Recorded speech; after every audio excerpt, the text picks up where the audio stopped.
আল্লাহ কোরআনে কারিমে বলেন, ইয়া আইয়ুহার রাসূল বাল্লিগ মা উনজিলা ইলাইকা মির রাব্বিক ওয়া ইন লাম তাফআল ফামা বাল্লাগতা রিসালাতা ওয়াল্লাহু ইয়াসিমুকা মিনান নাস। এ পয়গম্বর, আপনার উপরে যা নাজিল করা হলো প্রত্যেকটি আয়াত, প্রত্যেকটি বিধান, প্রত্যেকটি হুকুম আপনি পৌঁছিয়ে দেন। একটাও যদি বাকি থাকে তাইলে আপনাকে নবুয়ত কমপ্লিট হয়েছে বলে আমি সার্টিফিকেট দেব না। সুবহানাল্লাহ বলেন। সাহাবায়ে কেরাম বলেন, ও পয়গম্বর, আগে যারা মুসলমান হতো, ইমানদার হয়ে যাইতো, তাদেরকে আমরা বলতাম এরা বেদিন হয়ে গেছে, সবা মুহাম্মদ, সবা উমর। কিন্তু যে ইসলাম গ্রহণ করলাম আপনার ধর্মের মতো, এত সুন্দর ধর্ম, ইসলামের মতো এত দামি ধর্ম পৃথিবীর মধ্যে আর কোনো ধর্ম মনে হয় না। এ ভাই, পরিবর্তন কিসের? ব্যক্তির পরিবর্তন নয়, তার কলবের পরিবর্তন, অবস্থার পরিবর্তন। এই জন্য ইসলাম বলে ব্যক্তিকে নয়, তার কর্মকে ঘৃণা করো। কথা বলেন ঠিক কিনা? একটা হিন্দু যদি মুসলমান হয়ে যায়, ব্যক্তির পরিবর্তন হয় না, তার আকীদার পরিবর্তন হয়। কথা বলেন ঠিক কিনা? আল্লাহর হাবিব বলেন, আল ইসলামু ইয়াহদিমু মা কানা ক্বাবলা। ইসলাম গ্রহণ করতে দেরি হয়, তার অতীতের গুনাহগুলো মাফ করতে দেরি হয় না। এমন ভাবে নিষ্পাপ হয়ে যায় যেমন কেবল একটি বাচ্চা জন্মগ্রহণ করলো। আম্মা বা'দু ফাকাদ ক্বালা আল্লাহু তাবারাকা ওয়া তাআলা في كلامه المجيد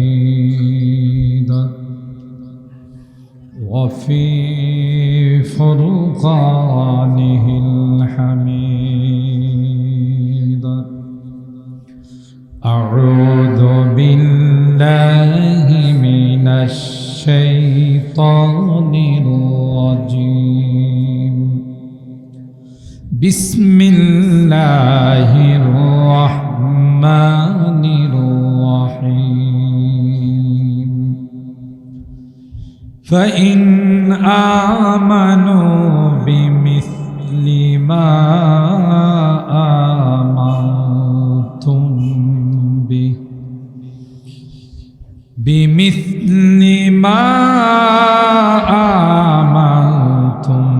به فقد اهتدوا وإن تولوا فإنما هم في شقاق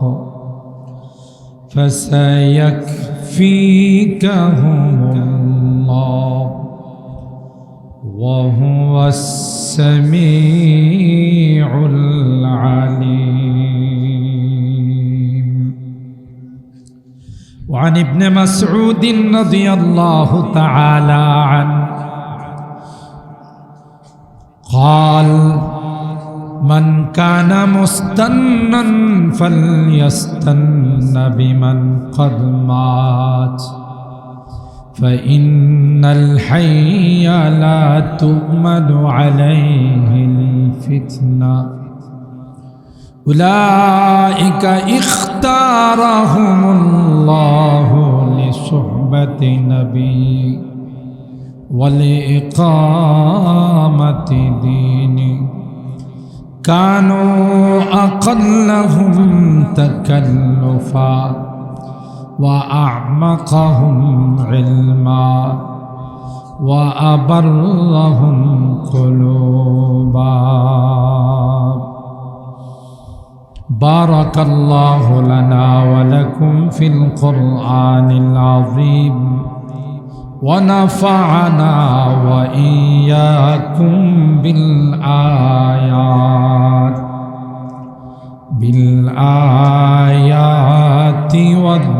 والذكر الحكيم صدق الله العظيم وصدق رسوله النبي الكريم ونحن على ذلك لمن الشاهدين والشاكرين والحمد لله رب العالمين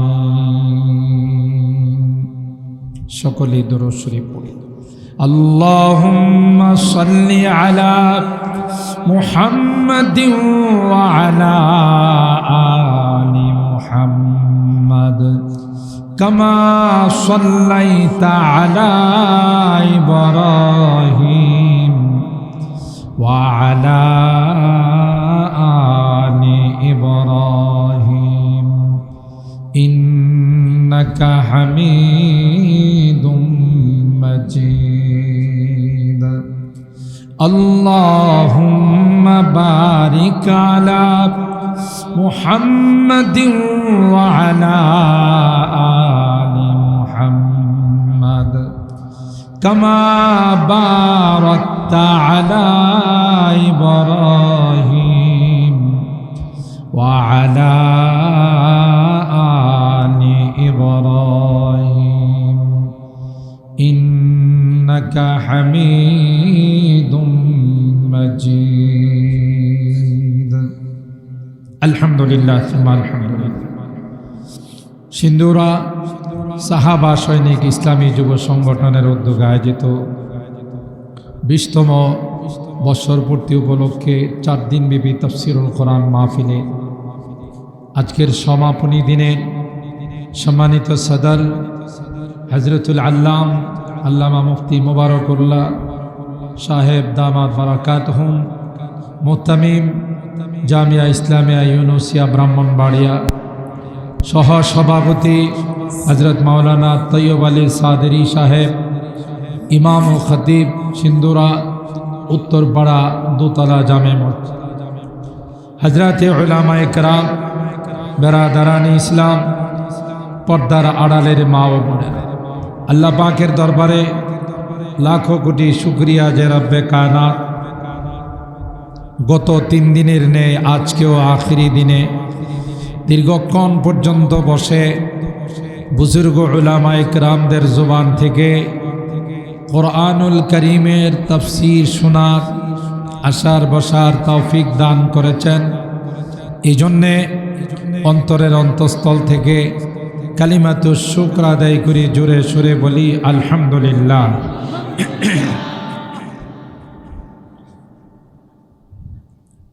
সম্মানিত সুধী, এতক্ষণ পর্যন্ত আপনাদের ব্লাড কানেকশনের সেই গোটা বাংলাদেশে বিভিন্ন মাহফিলে যিনি প্রধান মেহমান হিসাবে আলোচনা পেশ করে থাকেন, ঐতিহ্যবাহী জামিয়া উম্মুল খুরা আল ইসলামিয়া মাদ্রাসার স্বনামধন্য প্রিন্সিপাল হযরতুল আল্লামা মুফতি ওবায়দুল্লাহ আল মাদানী দামাত বারাকাতুহুম গুরুত্বপূর্ণ আলোচনা পেশ করতেছিলেন। সময়ের স্বল্পতার কারণে তারা আলোচনা রীতি টেনেছেন। এর আগেও আমাদের ব্রাহ্মণবাড়িয়ার কৃতি সন্তান হযরত মাওলানা ইয়াকুব উসমানী দামাত বারাকাতুহুম গুরুত্বপূর্ণ আলোচনা পেশ করেছেন। সময় অনেক হয়ে গেছে, খুব লম্বা সময় আলোচনা করে আপনাদেরকে কষ্ট দেব না। ইন্নামাল আমালু বিল খাওয়াতিম, শেষ যার ভালো সব তার ভালো। সেই হিসাবে 4 দিনব্যাপী তাফসীরুল কোরআন মাহফিলের কিছুক্ষণের মধ্যে আখরি মোনাজাত হবে। দোয়া আল্লাহ রাব্বুল আলামিনের নিকট অনেক বড় প্রিয় একটি ইবাদত। আদ-দুআউ হুয়াল ইবাদা। হাদিসের মধ্যে আসে যে দোয়া এটাই একটি মুস্তাকিল সম্পূর্ণ ইবাদত। আদ-দুআউ মুখুল ইবাদা। এবং সমস্ত ইবাদতের নির্যাস হলো দোয়া। আল্লাহ রাব্বুল আলামিন কোরআনে কারীমের মাধ্যমে আমাদেরকে জানান দিয়েছেন, উদউনি আস্তাজিব লাকুম, তোমরা আমার নিকট দোয়া করো, সাথে সাথে আমি কবুল করব। সুবহানাল্লাহ। দোয়ার অপেক্ষায় বান্দা হাত তুলে আল্লাহর কাছে কিছু বলবে, আল্লাহ সেটা কবুল করার জন্য প্রস্তুত হয়ে আছে। সুবহানাল্লাহ। তাই আমি বিনয়ের সাথে অনুরোধ করব, যেহেতু ঢাকা থেকে আপনাদের মাঝে উপস্থিত হয়েছে মুসাফিরও বটে, হাদিসের মধ্যে আসছে মুসাফিরের হাত তুলতে দেরি হয়, দোয়া কবুল হতে দেরি হয় না। সেই হিসাবে ব্যক্তি হিসাবে যদিও আমি গুনাহগার, কিন্তু হাদিসে পাকের আলোকে আমার হাত আল্লাহর কাছে কবুল। সুবহানাল্লাহ। তাই আপনাদেরকে বিনীতভাবে অনুরোধ করব যে আমরা একটু ধৈর্য সহকারে বসে দুইটি কথা শুনে এরপরে আমরা মোনাজাতের দিকে যাব। আল্লাহ রাব্বুল আলামিন আমাদেরকে শেষ পর্যন্ত বসে মোনাজাত করে যাওয়ার তৌফিক দান করুন, বলুন আমিন। আমি আপনাদের খেদমতে কোরআনুল কারীমের সূরা আল বাকারার 137 নম্বর আয়াতে কারিমা তেলাওয়াত করেছি। একখানা হাদিস আপনাদের খেদমতে পাঠ করেছি। যেহেতু আজকের এই তাফসিরুল কোরআন মাহফিল সিন্দুরা সাহাবা সৈনিক ইসলামী যুব সংগঠনের উদ্যোগে, তাও 20 বছর অতিবাহিত হয়ে গেছে। 20 বছর পূর্তি উপলক্ষে অনেক আলেম হাফেজ তাদের মাথায় দস্তারে ফজিলত দেওয়া হয়েছে। আমার ছোট ভাই মাওলানা মাদানী সাহেবের কাছ থেকে শুনলাম, ছোট কাল থেকে তিনি সবাইকে নিয়ে উদ্যোগ নিয়ে এই সুন্দর একটি সংগঠন আপনাদের মাঝে দাঁড় করে দিয়েছেন। আল্লাহ রাব্বুল আলামিন তার ইলমে আমলে এবং যারাই এর সৈনিক এবং সদস্য হিসাবে আছেন সকলার হায়াতে ইলমে আমলে আল্লাহ তাআলা বরকত দান করুন। মোহতারাম হাজরিন, নামটা অনেক সুন্দর একটি নাম, সাহাবা সৈনিক। সাহাবায়ে কেরাম রিদওয়ানুল্লাহি তাআলা আলাইহিম আজমাইন, যাদের সম্পর্কে কোরআনের বহু আয়াতে আল্লাহ রাব্বুল আলামিন আমাদেরকে জানান দিয়েছেন যে সাহাবীদের মতো যদি তোমাদের ঈমান হয়ে যায় তাইলে তোমরা কামিয়াব, তোমরা সফল কাম। আমি যে আয়াতে কারিমা তেলাওয়াত করেছি ওখানে আল্লাহ তাআলা বলেন, ফাইন আমানু বিমিসলি মা আমানতুম বিহি ফাকাদ ইহতাদাউ। দুনিয়ার মানুষ যদি সাহাবায়ে কেরামদের মতো ঈমান বানায়, তাদের মতো যদি ঈমান মজবুত হয়ে যায়, আল্লাহ বলেন আমার পক্ষ থেকে সার্টিফিকেট দেওয়া হলো তারা হেদায়েত প্রাপ্ত। ওয়া ইন তাওয়াল্লাউ ফাইন্নামা হুম ফি শিকাক, আর যদি তাদের অনুসরণ না করে, তাদের বিরোধিতা করে, আবাদুল আবাদ আজীবন তারা আপোষে মতনৈক্যর মধ্যে, মতবিরোধের মধ্যেই থাকবে। ফাসায়াকফিকাহুমুল্লাহ, ও নবী, এরা যতই বিরোধিতা করুক, যতই দুশ্মনী করুক, যতই আদাওয়াতি করুক, আপনার জন্য আল্লাহই যথেষ্ট। সুবহানাল্লাহ। ওয়া হুয়াস সামিউল আলিম, তিনি সব কিছু শুনেন এবং সব কিছু জানেন। হযরত আব্দুল্লাহ ইবনে মাসউদ রাদিয়াল্লাহু তাআলা আনহু থেকে বর্ণিত, তিনি ইরশাদ করেন, মান কানা মুস্তান্নান ফালইয়াস্তান্না বিমান ক্বাদ মাত। কেউ যদি কাহারও অনুসরণ করতে চাও তাইলে সে যেন ওই সকল ব্যক্তিদের অনুসরণ করে যারা দুনিয়ার থেকে চলে গেছে, অর্থাৎ সাহাবায়ে কেরাম রিদওয়ানুল্লাহি তাআলা আলাইহিম আজমাইন।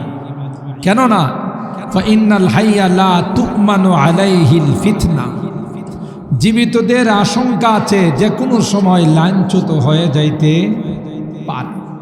যারা চলে গেলেন, আল্লাহর মেহমান হয়ে গেলেন, এরা নিরাপদ, এদের আর কোনো ফিতনার আশঙ্কা নাই। এরপরে তিনি বলতেছেন, উলাইকা ইখতারাহুমুল্লাহু লিসুহবাতি নবী ওয়া লিইকামাতি দীনি, আল্লাহ রাব্বুল আলামিন সাহাবায়ে কেরামদেরকে আল্লাহর হাবিবের সুহবতের জন্য, সংসবের জন্য, সাহাবিয়তের মর্যাদা দেওয়ার জন্য তাদেরকে আল্লাহ রাব্বুল আলামিন নির্বাচিত করেছেন। ও ভাই, একটা সময় এরা ছিলেন বর্বরতায় নিমজ্জিত। এমন কোনো বর্বরতা নাই যাতে তারা লিপ্ত ছিল না।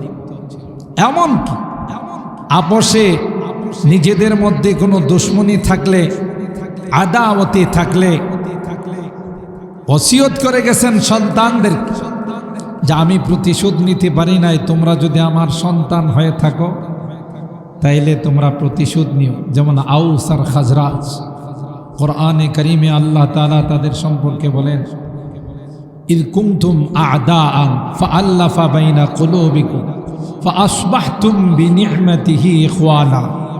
তোমরা আপোষে ছিলে, একজন আরেকজনের দুশমন, জানের দুশমন, কিন্তু আল্লাহ রাব্বুল আলামিন কোরআনে কারীমের মাধ্যমে তোমাদের একে একে অপরের সঙ্গে, একজনকে আরেকজনের সঙ্গে এমনভাবে আল্লাহ মিলিয়ে দিয়েছেন যে একজনকে ছাড়া আরেকজন বাঁচে। সুবহানাল্লাহ। ওয়া কুনতুম আলা শাফা হুফরাতিম মিনান নার, জাহান্নামের কিনারায় তোমরা দাঁড়িয়েছিলে। ফাআনকাযাকুম মিনহা, ঈমানের দৌলতের দ্বারা আল্লাহ তোমাদেরকে সেই জাহান্নাম থেকে মুক্ত করে দিয়েছেন। সুবহানাল্লাহ। কানু আকাল্লাহুম তাকাল্লুফা, তাদের মধ্যে কোনো রকমের কোনো লৌকিকতা ছিল না, বড় সাদা সিধা জীবন যাপন করতেন। নিজেদের মধ্যে কোনো রকমের কোনো বানাওট, তাকাল্লুফ এগুলো ছিল না। ও আবার রকম কুলুবা, দিল বড় ছিল, নেকা দিনদার, দিল বড় সাফ ছিল। ও আমাকাহুম ইলমা, তাদের জ্ঞানের গভীরতা অনেক বেশি ছিল। আল্লাহ তাআলা তাদেরকে এই দৌলত দিয়েছিলেন এবং আমাদেরকে বলা হলো ফাস্তামসাকু বিমাস্তাতাতুম মিন সিয়ারিহিম, তোমরা দেখে দেখে তাদের চরিত্রগুলো গ্রহণ করো এবং তাদের অনুসরণ করো। ফাইন্নাহুম কানু আলাল হুদাল মুস্তাকিম, এরাই ছিল সঠিক পথের দিশারি, এরাই ছিল সঠিক পথের উপর। যেই কারণে আল্লাহ রাব্বুল আলামিন কোরআনে কারীমের মাধ্যমে ডিক্লার দিয়েছেন রাদিয়াল্লাহু আনহুম ওয়া রাদু আন, আমি আল্লাহও তাদের উপরে রাজি, এরাও আমি আল্লাহর উপর রাজি। সুবহানাল্লাহ। ও ভাই, অথচ তাদের একটা সময় ছিল নিজের সন্তানদের, কন্যা সন্তানদেরকে জিন্দা দাফন করত, আর তাদের মধ্যে চুরি ডাকাতি যত রকমের বর্বরতা গর্হিত কাজ আছে সব তাদের দ্বারা হত্যা। পরিবর্তনটা আসলো কার মাধ্যমে? রাসূলে আকরাম সাল্লাল্লাহু তাআলা আলাইহি ওয়াসাল্লামের সামনে। রাসূলে আকরাম সাল্লাল্লাহু তাআলা আলাইহি ওয়াসাল্লামকে যখন ঈমানের চক্ষু দিয়ে, ঈমানের কলব দিয়ে আল্লাহর হাবিবকে যখন দেখলো এবং আল্লাহর হাবিবের উপর ঈমান নিয়ে আসলো, গোটা বিশ্বের জন্য আল্লাহ পাক তাদেরকে চমকাই দিলেন। সুবহানাল্লাহ। खुद न थे जो राह पर औरों के हादी बन गए, क्या नजर थे जिसने मुर्दों को मसीहा कर दिया। আর ভাইরা, সাহাবায়ে কেরাম একটা সময় ছিল যারা নিজেরাই লাঞ্ছিত ছিল, নিজেরাই গুমরাহির মধ্যে ছিল। আল্লাহর হাবিবের সান্নিধ্যে যখন চলে গেল, আল্লাহর হাবিবের হাতে হাত মিলায়া যখন পড়ে নিল লা ইলাহা ইল্লাল্লাহু মুহাম্মাদুর রাসূলুল্লাহ সাল্লাল্লাহু আলাইহি ওয়াসাল্লাম ঈমান গ্রহণ করার পর সাহাবীরা এসে আল্লাহর পয়গম্বরকে বলেন, পয়গম্বর আল্লাহর কসম, ঈমান আনার পূর্বে আপনার চেহারাটা আবগাজুল ওজু, এত কুশ্রী চেহারা, এত খারাপ চেহারা আমার দৃষ্টিতে ছিল না। যেই কলমা পড়ে মুসলমান হয়ে গেলাম, আল্লাহর কসম আপনার চেহারার মতো সুন্দর চেহারা পৃথিবীতে দ্বিতীয় নাই। এ পয়গম্বর, আপনার শহরটা ছিল সবচেয়ে খারাপ শহর। আপনার শহরের দিকে তাকাইলে ঘৃণা আসত, কিন্তু যখন পয়গম্বর ইমানদার হয়ে গেলাম, যখন আপনার হাতে হাত মিলিয়ে কালমা পড়ে নিলাম, আল্লাহর কসম সবচাইতে সুন্দর শহর আপনার শহর। আর ভাইরা, সাহাবায়ে কেরাম বলেন, ও পয়গম্বর, আগে যারা মুসলমান হতো, ইমানদার হয়ে যাইতো, তাদেরকে আমরা বলতাম এরা বেদিন হয়ে গেছে, সবা মুহাম্মদ, সবা উমুক। কিন্তু যে ইসলাম গ্রহণ করলাম, আপনার ধর্মের মতো এত সুন্দর ধর্ম, ইসলামের মতো এত দামি ধর্ম পৃথিবীর মধ্যে আর কোনো ধর্ম মনে হয় না। এ ভাই, পরিবর্তন কিসের? ব্যক্তির পরিবর্তন নয়, তার কলবের পরিবর্তন, অবস্থার পরিবর্তন। এই জন্য ইসলাম বলে ব্যক্তিকে নয়, তার কর্মকে ঘৃণা করো। কথা বলেন ঠিক কিনা? একটা হিন্দু যদি মুসলমান হয়ে যায়, ব্যক্তির পরিবর্তন হয় না, তার আকীদার পরিবর্তন হয়। কথা বলেন ঠিক কিনা? আল্লাহর হাবিব বলেন, আল ইসলাম ইয়াহদিমু মা কানা ক্বাবলা, ইসলাম গ্রহণ করতে দেরি হয়, তার অতীতের গুনাহগুলো মাফ করতে দেরি হয় না। এমনভাবে নিষ্পাপ হয়ে যায় যেমন কেবল একটি বাচ্চা জন্মগ্রহণ করল। এরা হলো সাহাবায়ে কেরাম। যখন হিজরতের হুকুম হলো, কোনো কিছুর দিকে তাকায় না। জায়গা জমি, বাগান, আত্মীয় স্বজন, টাকা পয়সা সব কিছু ত্যাগ করে ইসলামের জন্য, ইমানের জন্যে মক্কা থেকে 450 কিলোমিটার দূরে মদিনার দিকে হিজরত করল। কিতাবের মধ্যে আসে, হযরত আবু বকরকে আল্লাহর পয়গম্বর ইশারা দিয়েছিলেন, আবু বকর, হুকুম হলে হিজরত করা লাগবে। আপনারা যারা হজ উমরায় গিয়েছেন, হযরত আবু বকরের বাড়িতে এখন মসজিদে আবু বকর, খানায়ে কাবার পাশে। কথা বলেন ঠিক কিনা?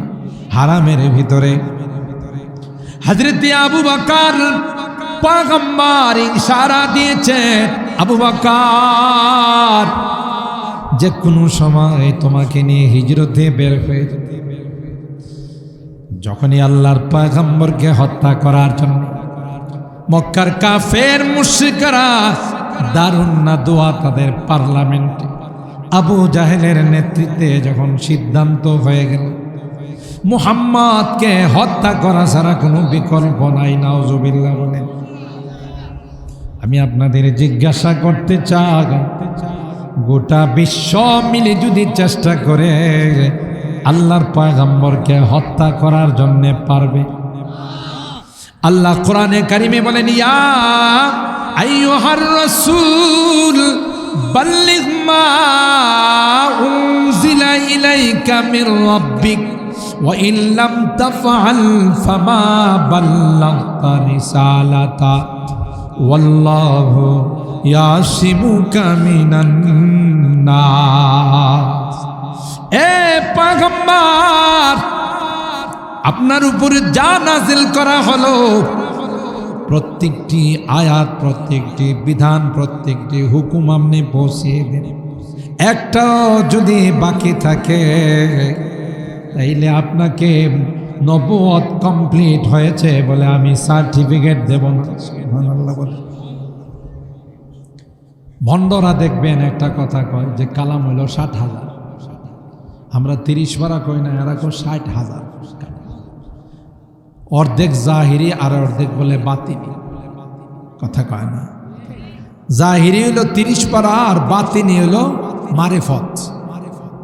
এরা কই মোল্লারা জানে শরীয়ত, আমরা জানি মারিফত। বড় হুজুর রহমাতুল্লাহ আলাইহি বলতেন যে মারিফত তো না মরার পর, তা কয় না। শরীয়ত ব্যতীত কোনোদিন মারিফত হতে পারে? দুধ ছাড়া কোনোদিন মাখন আর ঘি বাইর করা যায়? কয় মোল্লারা জানে শরীয়ত, আমরা জানি মারিফত। মারিফতের ভাষায় নামাজের মতো নামাজ একবার পড়লেই চলে, নামাজের মতো নামাজ একবার পড়লেই চলে, এটা নাকি মারিফতের পরিবেশ।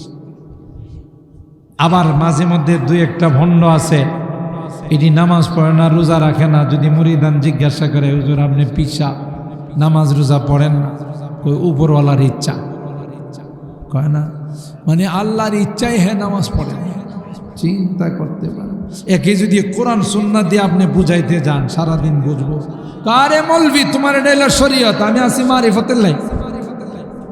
তো এদেরকে বড় হুজুর রহমাতুল্লাহ আলাইহি বলতেন, এদেরকে বুঝাইতে হলে জৈসা কুকুর এইসা মুখ, ঠিক না? এদেরকে বলতে হবে, এরা আবার গানও গায়, যেমনে নাচাও তেমনি নাচি, পুতুলের কি দোষ। হ্যাঁ বলে পুতুল, আরে আল্লাহ কইলে নামাজ পড়বো, না হইলে নামাজ। এই জন্য আমি আমার বয়ানে বলি যে কবিতার তো দুইটা অংশ লাগে। এক অংশ দিয়া কবিতা হয়, ওলামায়ে কেরাম জানেন দুইটা মিসরা লাগে। এটা তো একটা মিসরা, একটা অংশ। কি? যেমনি নাচাও তেমনি নাচি, পুতুলের কি দোষ। এরা যখন কবরে যাবে, নামাজ নাই রোজা নাই, আদর করব না, মার দিব। আল্লাহ পাক ফেরেশতা নিযুক্ত করে দিবেন, অন্ধ ফেরেশতা, বয়রা ফেরেশতা, কানে শুনবে না, চোখে দেখবেন। আল্লাহ বলবে, আচ্ছা তাহলে পিটাও, আন্দা দুন্দা পিটাও, ঠিক না? কি পিটানো? আরে ব্রাহ্মণবাড়িয়া মানুষ তো আন্দা দুন্দা বোঝে, কথা বলে। আন্দা দুন্দার অর্থ হইল মার পড়লো কিনা এটা দেখো, কোন জায়গায় পড়ছে এটা দেখার বিষয়। যেমন কালো মানিক রে সিলেটের মানুষ পিটাইছিল, কথা কয় না? কালো মানিক যখন দেশ ছাইরা পলাইতে চাইছিল নদী পথে, নদীর মাঝিরা দেখে যে টাকার বান্ডিল কি বান্ডিল ব্যাগের মতো, এই টাকাগুলো রাইখা কয় ফেরত যান নিজের মাতৃদেশে। কানাইঘাট এলাকায়, বর্ডার এলাকায়, ওখানে যখন ফেরত দিয়ে গেছে, এলাকার মানুষ খবর পাইছে যে হারানো মানিক পাওয়া গেছে। কি পাওয়া গেছে? হারানো মানিক আবার পাওয়া গেছে। এই বদমাশ হাইকোর্টের মধ্যে রায় দিয়েছিল যে ফতোয়া নিষিদ্ধ, কথা বলেন ঠিক কিনা? মুফতি আমিনী রহমাতুল্লাহ আলাইহি তখন সাথে সাথে গোটা বিশ্বের মধ্যে বাংলাদেশের মানুষকে জানিয়ে দিল, এই দুইজন বিচারক হলো নাস্তিক আর মুরতাদ, কথা কয় না? আমি আমার অনেক বয়ানে ব্রাহ্মণবাড়িয়ার মানুষ সম্পর্কে গোটা বাংলাদেশের মানুষের ওপিনিয়ন, তাদের ধারণা আপনারা জানেন। এরা বলে, আমরা বাংলাদেশের সবখানেই তো আমরা যাই, ঢাকাতে যেহেতু থাকি, বলে বাংলাদেশে যদি কখনো ইসলামী হুকুমত কায়েম হয় তাহলে ব্রাহ্মণবাড়িয়ার থেকে কায়েম, কথা কয় না? ব্রাহ্মণবাড়িয়ার মানুষ ফতোয়া বিরোধী আন্দোলন করে 6 জন শাহাদাত বরণ করেছেন, কথা বলেন ঠিক কিনা? এবং প্রত্যেক সময়ে যখনই কোনো ইমানে আন্দোলনের ডাক আসে, সবার আগে যারা রাস্তায় নামেন এরা হলো ব্রাহ্মণবাড়িয়ার সন্তান। মুফতি আমিনী ব্রাহ্মণবাড়িয়ার সন্তান, ফখরি বাঙ্গাল ব্রাহ্মণবাড়িয়ার সন্তান, রাইসুল মুফাসসিরিন হযরত বড় হুজুর রাহমাতুল্লাহ আলাইহি ব্রাহ্মণবাড়িয়ার সন্তান, কথা বলেন ঠিক কিনা? বর্তমান সময়ের আমাদের মুরব্বী মুফতি আজম আল্লামা মুফতি মুবারকুল্লাহ, আল্লামা শায়েখ সাজিদুর রহমান, আল্লামা শায়েখ মুফতি শামসুল হক সাহেব, এরা হলো সন্তান, কথা বলেন ঠিক কিনা? যারা তাদেরকে নিয়ে কটাক্ষ করছে এতদিন, এখন কি বাটি চালান দিলে তাদেরকে পাওয়া যাবে? কথা কয়। লাইট মারলে কোথাও তাদেরকে খুঁজে পাওয়া যাবে না। তো আল্লাহ তাআলা এই জমিনের মধ্যে এমন বরকত দিয়েছেন, আপনি গোটা বাংলাদেশে যেখানেই যাবেন, বড় বড় ইসলামী মহাসম্মেলন, তাফসিরুল কোরআন মাহফিল, প্রধান বক্তা, প্রধান মুফাসসিরের যে নামটা তালাশ করলে দেখা যাবে এটা বানবাড়ির মানুষ। কথা বলেন ঠিক কিনা? ব্রাহ্মণবাড়িয়ার কৃতি সন্তান। আল্লাহু আকবার বলেন। আমাকে জিজ্ঞাসা করে, হুজুর এই জমিনের মধ্যে আল্লাহ কি রাখছে? আমি কই আল্লাহর নিয়ামত রাখছে। সুবহানাল্লাহ। আমাদের ব্রাহ্মণবাড়িয়াকে অনেক জায়গাতে বলে যে বক্তা সৃষ্টি করার ফ্যাক্টরি হলো ব্রাহ্মণবাড়িয়া। কথা বলেন ঠিক কিনা? হাফেজে কোরআন, কারি, বক্তা, মুফাসসির যে লাইনেই বলবে, ব্রাহ্মণবাড়িয়া কোনো অংশে পিছিয়ে নয়। কথা বলেন ঠিক কিনা? সম্মানিত সুধী, ওই যে বলতেছিলাম যে এই কালো মানিক যখন বর্ডারের মধ্যে তাকে ফেরত দিয়ে গেল, তখন কলা পাতাতে শুইছি, দাড়ি রাখছে, অথচ এই দাড়ি দেখলে সারা জিন্দেগি সে মস্কারা করছে। আর কলা পাতাতে শুয়া দেখছে যে বাঁচতে পারে কিনা, কিন্তু মানুষ তো কিছুই করে নাই, শুধু এসে আঙ্গুল দিয়া টিপ দিয়া দেখছে আছে না মরছে। তাতেই মেডিকেল রিপোর্টের মধ্যে বলা হলো যে ওনার উপরে যেই পরিমাণ আক্রমণ হয়েছে, নিচের অংশ টিকানো বড় কঠিন। কথা কয় না কেন? কেন? কারণ একটাই ছিল, সেটা ছিল যে কোরআন সুন্নাহ বিরোধী আলেম ওলামাদের দুশ্মন ছিল। কথা বলেন ঠিক কিনা? এই জন্য আল্লাহ তাআলা দেখাইছে যে তার উপরে যখন মার পড়ছে, কেউ এই কথা চিন্তা করে না এটা কি কোন জায়গায় সেন্সিটিভ কোনো অংশের মধ্যে মার পড়তেছে কিনা, কোনো গুরুত্বপূর্ণ অংশের মধ্যে হ্যাঁ মার পড়তেছে কিনা এটা দেখে নাই, শুধু আচ্ছা তাহলে আন্দা দুন্দা পিটাইছে। কথা বলেন ঠিক কিনা? তো আল্লাহ তাআলা অন্ধ আর বয়রা ফেরেশতা পাঠাইবে আর বলবে যে আচ্ছা তাহলে লাগা। চিৎকার করলেও যেন শোনা না যায়, রক্ত বের হলেও যেন দেখা না।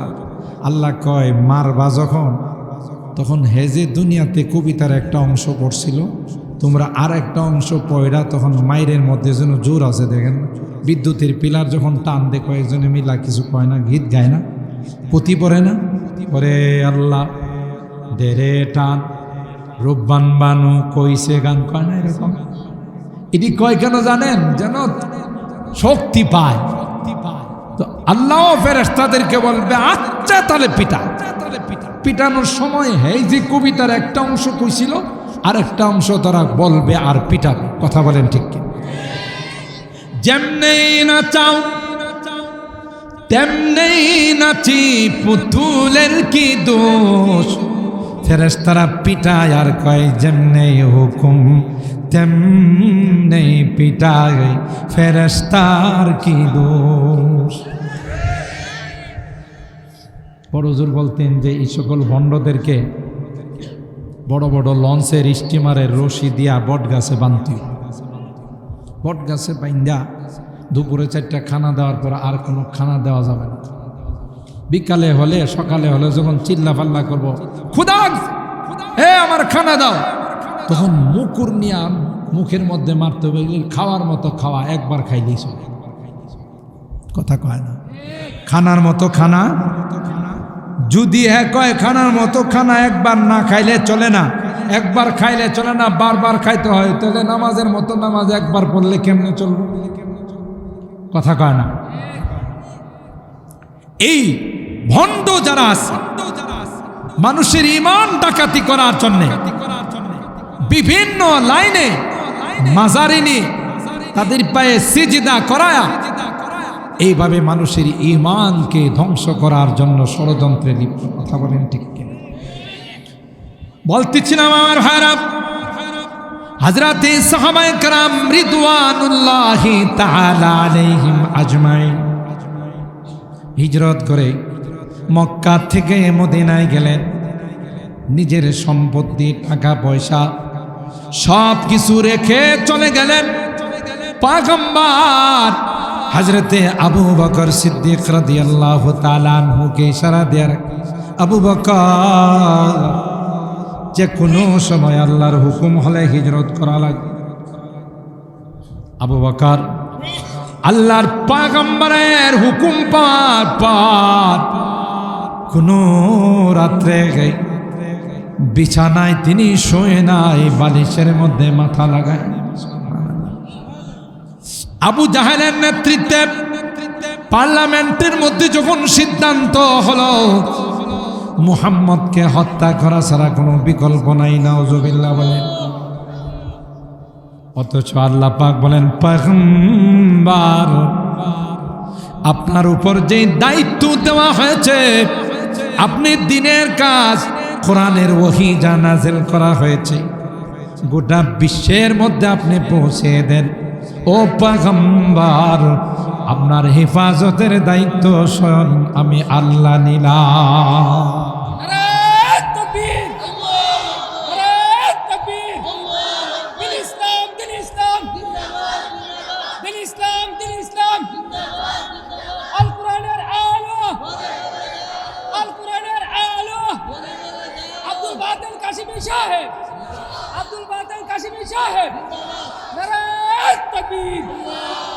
আর হেরাম যুদ্ধের থেকে আসার পথে বুখারী শরীফের মধ্যে আসে সাহাবায়ে কেরাম সবাই বিশ্রাম নিচ্ছিলেন, আল্লাহর পয়গম্বরও বিশ্রাম নিচ্ছিলেন। গাছের মধ্যে আল্লাহর পয়গম্বরের তলোয়ারটা ঝুলাই রাখলেন, সাহাবায়ে কেরামও তলোয়ার ঝুলিয়ে ঘুমাইলেন। গৌরেস আল্লাহর পয়গম্বরের দুশমন, বুখারী শরীফের মধ্যে আসে গৌরেস তখন মনে করলো এটা হলো সুবর্ণ সুযোগ মুহাম্মদকে বধ করা। নাউজুবিল্লাহ। গৌরেস হাতে তলোয়ার নিয়ে আল্লাহর পয়গম্বরকে ডাক দেয়া কইয়া মুহাম্মদ মাই আমনাউকা মিন্নি।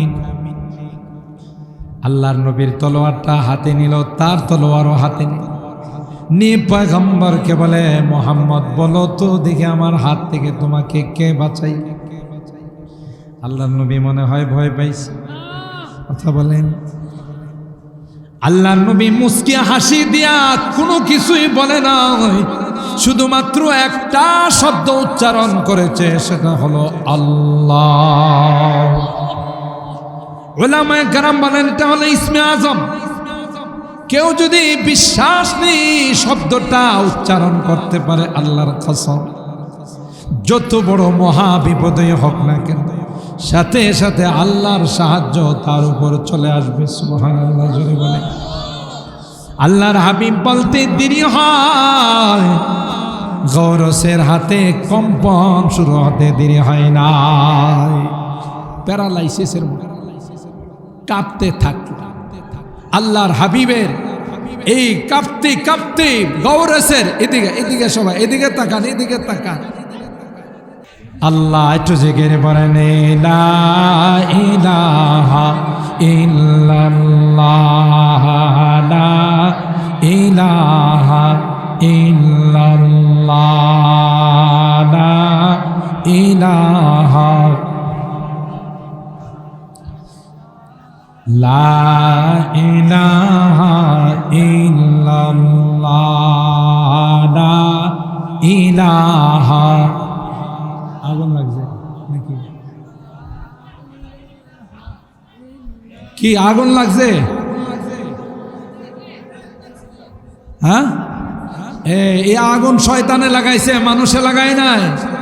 এই যে 4 দিন ব্যাপী তাফসীর মাহফিলে আপনারা দোয়া করবেন, শয়তান কই যেইভাবে মানুষগুলো বসা এখান থেকে উঠবে না, তাই এই এক কাণ্ড শয়তানে শুরু করছে। কথা বলেন ঠিক কিনা? আল্লাহ শয়তানের হাত থেকে আমাদের হেফাজত করেন। যারা যারা আশপাশে আছেন দ্রুত কিছু পানি দিয়ে নিবে এখানে চলে আসুন, দেরি করবেন না, আমরা দোয়ার দিকে চলে যাব ইনশাআল্লাহ। আল্লাহ তাআলা এই আগুনকে নিভানোর ব্যবস্থা করেন, আমিন বলেন। আল্লাহ তাআলার পক্ষ থেকে আসমানি সাহায্য নাযিল করেন, আমিন।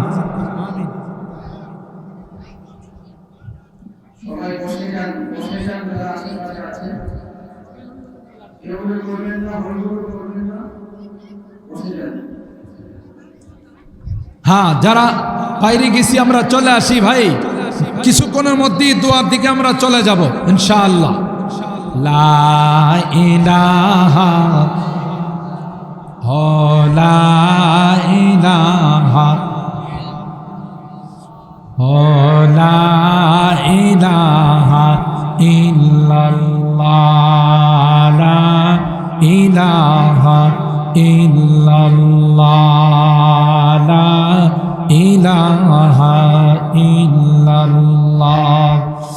अब तू रहे बस तादम आखिर विरद जुबा ऐ मेरे इलाह, ला इलाहा इल्लल्लाह, ला इलाहा इल्लल्लाह, ला इलाहा इल्लल्लाह, ला इलाहा।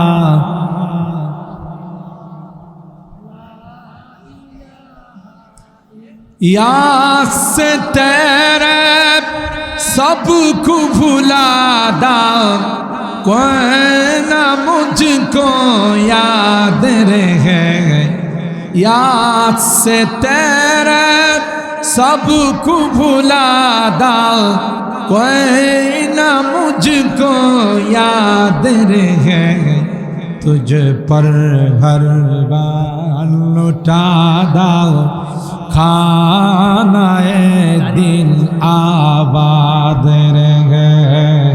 ला इलाहा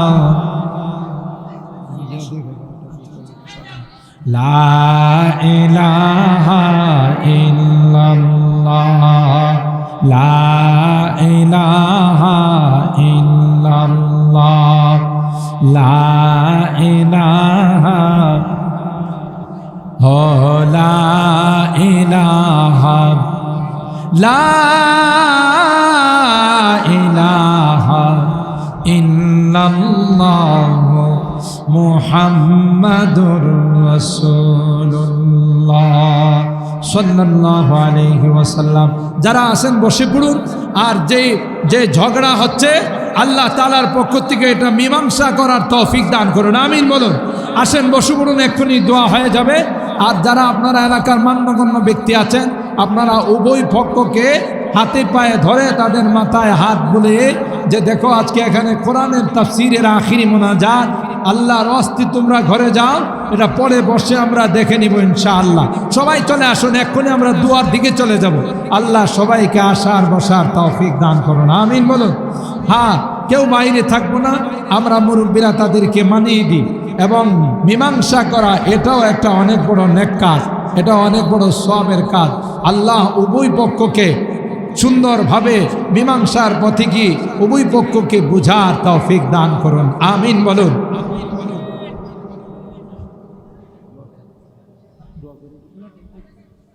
হ্যাঁ ভাই বসে পড়ুন, আমরা সকলের জন্য দোয়া করি। যারা দোয়া চাইছেন চান নাই, যারা দেশে বিদেশে জিন্দা মুর্দা, অনেকেই বিদেশে যাচ্ছে দোয়া চাইছেন, বিদেশে যারা আছেন, আমরা সকলের জন্য আল্লাহ পাকের দরবারে দোয়া করি। আল্লাহ তাআলা যেন সবার দিনের নেক মাকাসিদগুলো পূরণ করে দেন। আল্লাহুম্মা ইহদিনাস সিরাতাল মুস্তাকিম সিরাতাল লাযীনা আন'আমতা আলাইহিম মিনান নাবিয়্যিন ওয়াস সিদ্দীকিনা ওয়াশ শুহাদা'i ওয়াস সালিহিন। ربنا ظلمنا أنفسنا وإن لم تغفر لنا وترحمنا لنكونن من الخاسرين. ربنا فاغفر لنا ذنوبنا وكفر عنا سيئاتنا وتوفنا مع الأبرار. رب ارحمهما كما ربياني صغيرا. رب ارحمهما كما ربياني صغيرا. রব্বুল আলামিন আল্লাহ 4 দিন ব্যাপী তাফসীরুল কোরআন মাহফিলের আখিরি দিনে আল্লাহ আমরা কিছু সংখ্যক গুনাহগার বান্দা তোমার শাহী দরবারে হাত উঠাইলাম। আল্লাহ মেহেরবানি করে আমাদের জিন্দেগি সকল গুনাহগুলো মাফ করে দাও ইয়া রাব্বাল আলামিন। আল্লাহ শয়তানের উভয় পক্ষের মধ্যে ঝগড়া বাঁধাই দিছে। আল্লাহ শয়তানের হাত থেকে আমাদের সকলকে তুমি হেফাজত করো আল্লাহ। ভুল বুঝাবুঝির কারণে যে ঝগড়ার সৃষ্টি হয়েছে আল্লাহ, মেহেরবানি করে আসমান থেকে রহমতের ফয়সালা করে দাও। উভয় পক্ষকে আল্লাহ শান্ত হওয়ার তৌফিক নসিব করে দাও। কোরআনের খাতিরে আল্লাহ সবাইকে বুঝার তৌফিক নসিব করে দাও আল্লাহ। সব রকমের ঝগড়া ফাসাদ মেহেরবানি করে তুমি হেফাজত করো। সব রকমের ঝগড়া ফাসাদের হাত থেকে আমাদেরকে তুমি রক্ষা করো।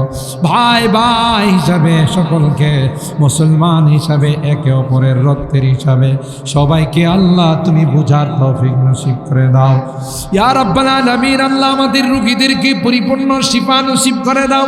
অভাবীদের অভাবকে দূর করে দাও। পেরেশানিওয়ালাদের পেরেশানিকে দূর করে দাও। মুসিবত জাদাদেরকে মুসিবত থেকে উদ্ধার করে দাও ইয়া রাব্বাল আলামিন। আল্লাহ তামাম জাহানের যত মুসলমান নরনারী কবরে শুয়ে আছেন আল্লাহ মেহেরবানি করে তাদেরকে মাফ করে দাও আল্লাহ। তাদের কবরগুলো জান্নাতের বাগান বানাই দাও। এ মালিক, আমরা যারা হাত উঠাইলাম জানি না কার মা নাই কার বাবা নাই রে আল্লাহ। মেহেরবানি করে সকলার মা বাবাকে তুমি মাফ করে দাও ইয়া আরহামার রাহিমিন, ইয়া আকরামাল আকরামিন। আল্লাহ কত আদর স্নেহ মায়া মমতা সোহাগ দিয়ে কাঁধে কুলি নিয়ে আমাদেরকে বড় করেছেন আল্লাহ। আজকে অন্ধকার কবরে এতিমের মতো শুয়ে আছেন। মেহেরবানি করে আল্লাহ সকলকে তুমি মাফ করে দাও। তাদের কবরগুলো জান্নাতের বাগান বানাই দাও ইয়া রাব্বাল আলামিন। আল্লাহ আল্লাহ সাহাবা সৈনিক ইসলামী যুব সংগঠনের সদস্যদেরকে তুমি কবুল করে নাও। ইসলামের জন্য তাদেরকে তুমি কবুল করে নাও। সাহাবায়ে কেরামদের মতো তাদের আখলাক আর চরিত্র বানাই দাও ইয়া রাব্বাল আলামিন। আল্লাহ অত্র এলাকার যত মুরব্বীরা কবরে শুয়ে আছেন মেহেরবানি করে তাদেরকে মাফ করে দাও। তাদের কবরগুলো জান্নাতের বাগান বানাই দাও। যেই মুরব্বীরা বেঁচে আছেন আল্লাহ তাদের হায়াতে বরকত নসিব করে দাও ইয়া আরহামার রাহিমিন। আল্লাহ জানি না কার জীবনের শেষ মুনাজাতে হাত উঠাইছে আল্লাহ। হতে পারে আর জীবনে এই মাহফিল আমাদের ভাগ্যে জুটবে আল্লাহ। মেহেরবানি করে এই মাহফিলকে আমাদের জন্য নাজাতের ওসিলা বানাই। যেদিন তুমি ডাক দিবে মালাকুল মৌতের হাতে সুপুর্দ করে দিবে আল্লাহ, ইমানদার বানায়া দুনিয়ার থেকে নিও, কালমাওয়ালা বানায়া দুনিয়ার থেকে নিও। আমি যদিও গুনাহগার, অনেক আলেম ওলামাদেরকে নিয়ে হাত উঠাইছি আল্লাহ, অনেক সাদা দাড়িওয়ালা মুরব্বীদেরকে নিয়ে হাত উঠাইছি। এ মালিক, যাদের হাতখানা পছন্দ হয় সেই হাতের ওসিলায় তোমার হাবিবের তুফাইলে আমাদের দোয়াগুলোকে কবুল করে নাও। রব্বানা তাকাব্বাল মিন্না ইন্নাকা আনতাস সামিউল আলিম ওয়া তুব আলাইনা ইন্নাকা আনতাত তাওয়াবুর রহিম। সুবহানা রাব্বিকা রাব্বিল ইজ্জাতি আম্মা ইয়াসিফুন ওয়া সালামুন আলাল মুরসালিন ওয়ালহামদুলিল্লাহি রাব্বিল আলামিন।